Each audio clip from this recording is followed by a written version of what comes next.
Sir, this is my unclassified mission brief on our ambush operation.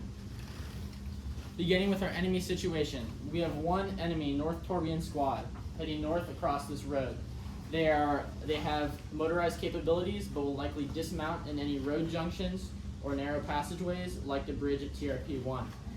For our allies situation, we have a security team to the west and a security team to the east, one support by fire element and one assaulting element.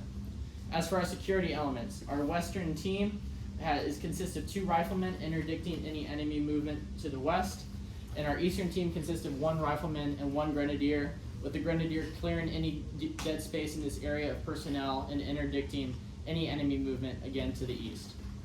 Our support by fire element consists of 1 240 machine gun and 1 rifleman with an AT-4, and our assault element consists of 2 249 machine guns, 1 320 grenadier, 1 rifleman, and 1 rifleman with an AT-4. The support by fire element maintains access to 2 claymores, one located to the north of TRP-1 and one located due east of TRP-2. And then we have a final claymore controlled by the assaulting element north of TRP-3 in case any enemy personnel manage to make it through our kill zone. So beginning with our ambush, we have our early warning. So we are going to have a friendly troop movement from the ORP to the release point. Our ORP is located at Charlie Golf 8 Tree Fower 6 Fower 70, and our release point is located at Charlie Golf 8 Tree 2 Fower 6.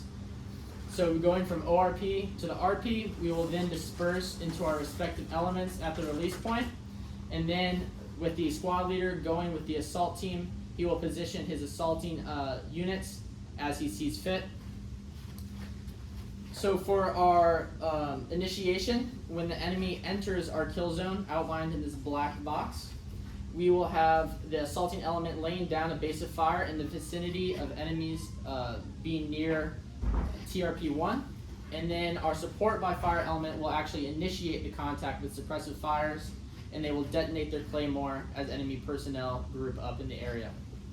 Throughout this entire phase until they withdraw, the security elements will interdict possible enemy approach to the west and to the east, and they will only fire when fired upon. For our suppression phase, where the enemy is in the kill zone, the assault element will lay down a base of fire on the enemy until they reach TRP-2, which is at an indentation in the side of the mountain. The support by fire element will also provide suppressive fires, employing their AT-4 capabilities as needed if vehicles come in the region. They may also decide to detonate the second claymore if personnel group up. For our assault phase, when enemies are in the kill zone again, the assaulting element will ambush the enemy in the vicinity of TRP-2 using alternate bounding, and our support by fire element will lift fires providing security for the assault element. For objective clearance, the assault element will assault through until they reach the LOA, which is marked by these dashed lines just to the north of this body of water.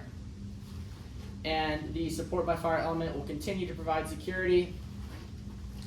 Then once our assault element reaches our limit of advance, they will employ their special teams, like their enemy prisoner of war team and their aid and litter.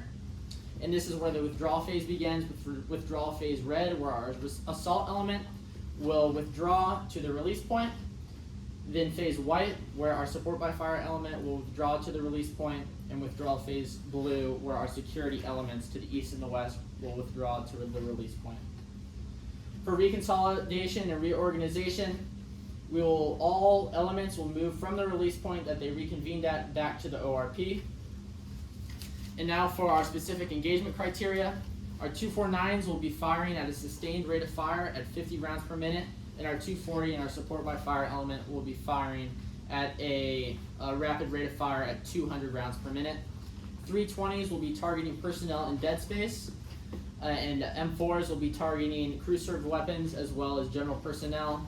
AT-4s in the assault and support by fire elements will target enemy vehicles in the engagement area, and the 249s and the 240s will target personnel and crew serves, just like the M4s will be. Finally, claymores can be employed by their respective elements as seen fit. That concludes my brief. Thank you.